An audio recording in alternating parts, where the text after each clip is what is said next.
Hello, good morning, जोहार। मैं राजू और आप देख रहे हैं 24 झारखंड न्यूज। चलिए जानते हैं झारखंड की आज की 25 मुख्य बड़ी खबरों को। सिविल जज नियुक्ति पर हाईकोर्ट का बड़ा फैसला। जेपीएससी को दिया उम्र की सीमा में छूट देने का आदेश। 35 वर्ष से अधिक आयु वाले अभ्यर्थी भी अब सिविल जज जूनियर डिवीजन की परीक्षा में शामिल हो सकेंगे। झारखंड हाईकोर्ट ने बुधवार को इस संबंध में फैसला सुनाया है।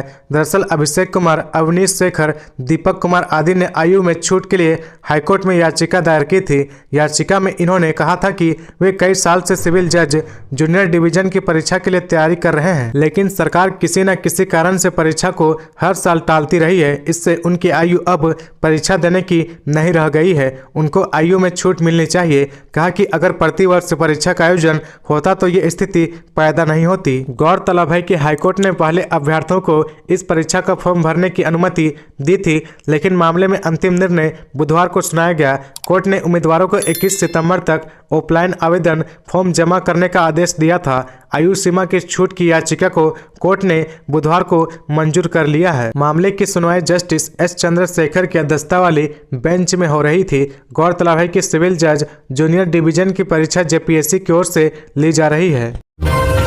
झारखंड विधानसभा की सुरक्षा व्यवस्था होगी सख्त, अनाधिकृत प्रवेश पर रोक। लोकसभा में 2 युवकों के दर्शक दीर्घा में कूदने की घटना और सुरक्षा में चूक पर झारखंड के विधानसभा के अध्यक्ष रविंद्रनाथ महतो ने चिंता जताई है।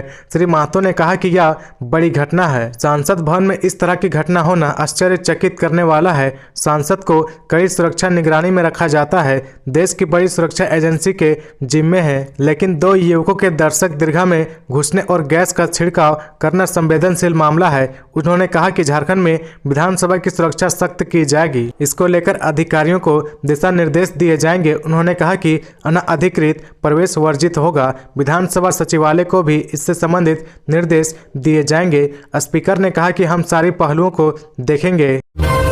रमेश सिंह मुंडा हत्याकांड के आरोपी पूर्व मंत्री राजा पिट्टर को हाईकोर्ट से मिली जमानत। तमाड़ के तत्कालीन विधायक व झारखंड के पूर्व मंत्री रमेश सिंह मुंडा हत्याकांड में आरोपी पूर्व उत्पाद मंत्री गोपाल कृष्ण पात्र उर्फ राजा पीटर को झारखंड हाईकोर्ट से जमानत मिल गई है। जस्टिस एस चंद्रशेखर व जस्टिस रत्नाकर भेंगरा की खंडपीठ ने मामले में सुनवाई पूरी होने के बाद याचिका को स्वीकार करते हुए जमानत प्रदान की है। खंडपीठ ने प्रार्थी गोपाल कृष्ण पात्र द्वारा हिरासत में बिताई गई अवधि तथा ट्रायल में गवाहों की अधिकता को देखते हुए कुछ शर्तों के साथ जमानत की सुविधा प्रदान की है। इससे पहले सुनवाई के दौरान प्रार्थी की ओर से अधिवक्ता अभिषेक कुमार ने खंडपीठ को बताया कि राजा पीटर 6.5 साल से जेल में बंद है। इस मामले में उन्होंने हिरासत अवधि को देखते हुए उनके मुकबिल को जमानत देने का आग्रह किया है। इसी आधार पर कोर्ट ने राजा पीटर की जमानत अर्जी मंजूर कर ली है। नेशनल इन्वेस्टिगेशन एजेंसी एनआई ने पूर्व मंत्री रमेश सिंह मुंडा की हत्या मामले को 28 जून 2017 को टेक ओवर किया और इसकी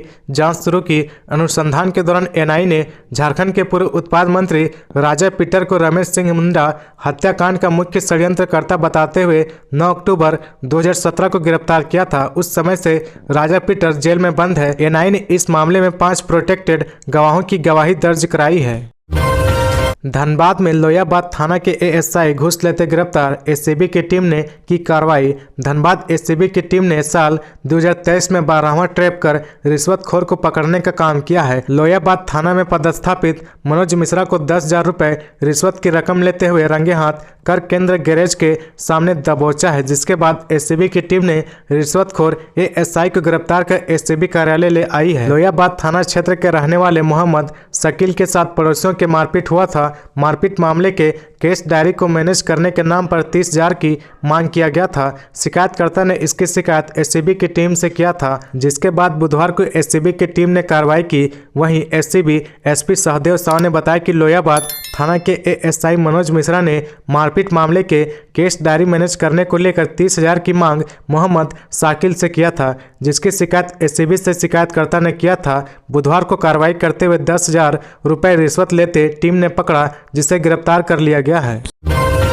धान बिक्री के लिए किसानों को करना होगा जरा इंतजार। खरीदारी को लेकर नहीं दिख रही प्रशासनिक पहल। इस साल मानसून जरा धीमा रहा, जिससे बोकारो जिला में धान उत्पादन प्रभावित भी हुआ है। किसानों को राहत देने के लिए सरकार की ओर से मुख्यमंत्री सुखाड़ राहत योजना की शुरुआत की गई है। विपरीत परिस्थितियों में भी किसानों ने जैसे तैसे खेती की। वर्तमान दौर में फसल कटाई व धान को खेत से खलिहान तक पहुंचाने का काम चल रहा है। अब किसान जल्द से जल्द धान को बेचकर मुनाफा कमाने की चाहत में है, लेकिन इस दिशा में बोकारो जिला में कोई प्रशासनिक पहल होती नहीं दिख रही है।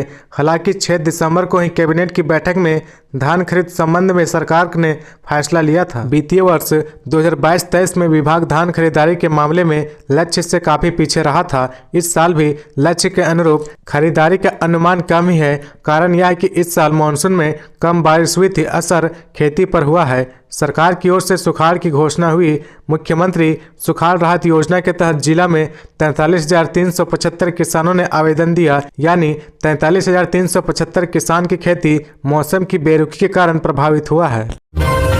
उच्च शिक्षा के लिए पैसे की कमी नहीं होगी, गुरुजी क्रेडिट कार्ड का लाभ उठाएं। राजनगर प्रखंड के ब्लॉक मैदान व कुड़मा पंचायत भवन परिसर में बुधवार को आपकी योजना आपकी सरकार आपके द्वार कार्यक्रम का आयोजन किया गया।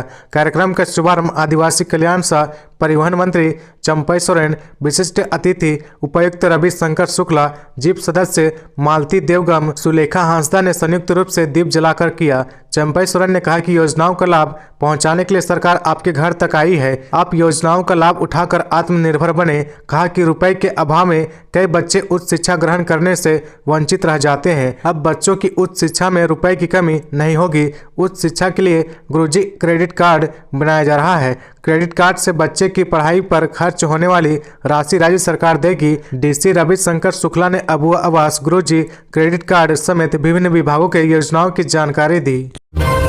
वर्धमान रेलवे स्टेशन पर बड़ा हादसा, टंकी प्लेटफॉर्म पर गिरने से 3 यात्रियों की मौत, 20 घायल। पूर्व रेलवे के हावड़ा नई दिल्ली मुख्य रेल खंड पर वर्धमान रेलवे स्टेशन पर बुधवार को बड़ा हादसा हुआ है। स्टेशन के प्लेटफॉर्म नंबर 2 और 3 के बीच मौजूद पानी की टंकी गिरने से 3 लोगों की मौत हो गई और 20 से ज्यादा लोग घायल हो गए हैं। रेलवे अधिकारियों ने घायलों को वर्धमान मेडिकल कॉलेज एवं अस्पताल में भर्ती कराया है। घटना के बाद स्टेशन परिसर में काफी गहमागहमी मची हुई है। सूत्रों के मुताबिक बुधवार दोपहर पानी की टंकी का एक हिस्सा अचानक गिर गया। घटना के वक्त प्लेटफॉर्म का इंतजार कर रहे कई यात्री वहीं दब गए। स्टेशन पर मौजूद अन्य यात्रियों ने बचाव कार्य शुरू किया। मृतकों की पहचान नहीं हो पाई है।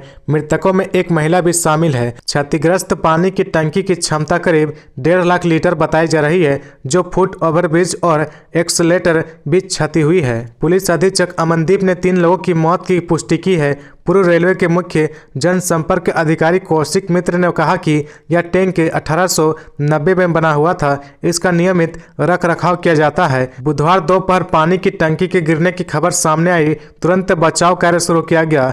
घायलों को वर्धमान मेडिकल कॉलेज एवं अस्पताल में भेजा गया। हादसे का कारण अभी स्पष्ट नहीं हो पाया है। अवैध माइका लदा ट्रैक्टर जब्त, वन विभाग ने की कार्रवाई। माइका के साथ 30 पीस सखुआ रोला भी बरामद। तीसरी गिरिडीह मेन रोड पर खिजरी अंश गंधो मोड़ के पास वन विभाग ने अवैध माइका समेत एक ट्रैक्टर को जब्त कर लिया है। वन विभाग ने यह कार्रवाई वरीय पदाधिकारी को ग्रामीणों द्वारा मिली गुप्त सूचना के आधार पर बुधवार की अहले सुबह की गई है। वनपाल अमर विश्वकर्मा ने बताया कि वरीय अधिकारियों को गुप्त सूचना मिली थी कि इस पथ से अवैध माइका का परिवहन किया जा रहा है, जिसके बाद एक टीम का गठन कर खिजरी के पास उक्त माइका ढिबरा लोड ट्रैक्टर को जब्त कर लिया है। जब्त ट्रैक्टर तीसरी निवासी रिंकू मोदी का बताया जा रहा है। कहा कि इसमें संलिप्त सभी लोगों पर प्राथमिकी दर्ज कर आगे की कार्रवाई की जा रही है। वहीं जब्त माइका का अनुमानित कीमत 20 से 30 हजार रुपए के आसपास बताई जा रही है। मौके पर अभियान में प्रभारी वन परिसर पदाधिकारी अमर विश्वकर्मा, वन उप परिसर पदाधिकारी पवन विश्वकर्मा, मुकेश दास, अशोक कुमार, दिनेश दास आदि शामिल थे।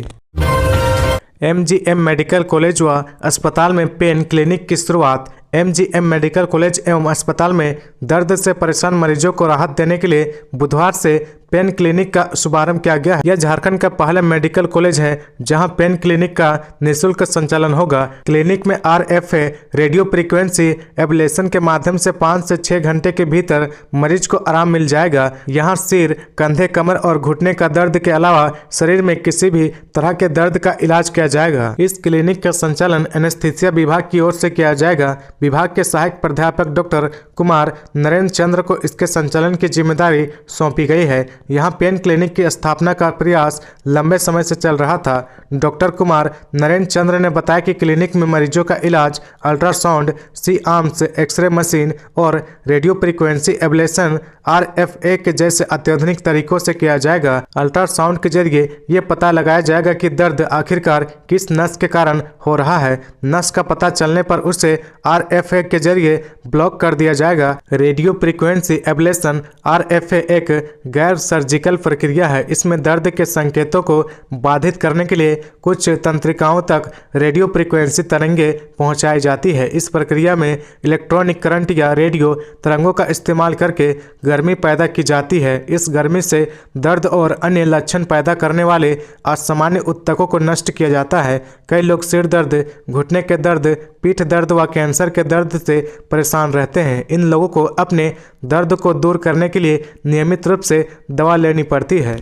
तो ये थी आज की झारखंड की टॉप बड़ी खबरें। इसी तरह झारखंड की हर छोटी सी बड़ी खबर देखने के लिए आप हमारे चैनल 24 झारखंड न्यूज को सब्सक्राइब करके बेल आइकन प्रेस कर ले, जिससे झारखंड की हर छोटी सी बड़ी खबर की अपडेट आप तक पहुंचता रहे। तो आज के लिए बस इतना ही। हमें दीजिए इजाजत, फिर मिलते हैं नेक्स्ट न्यूज में।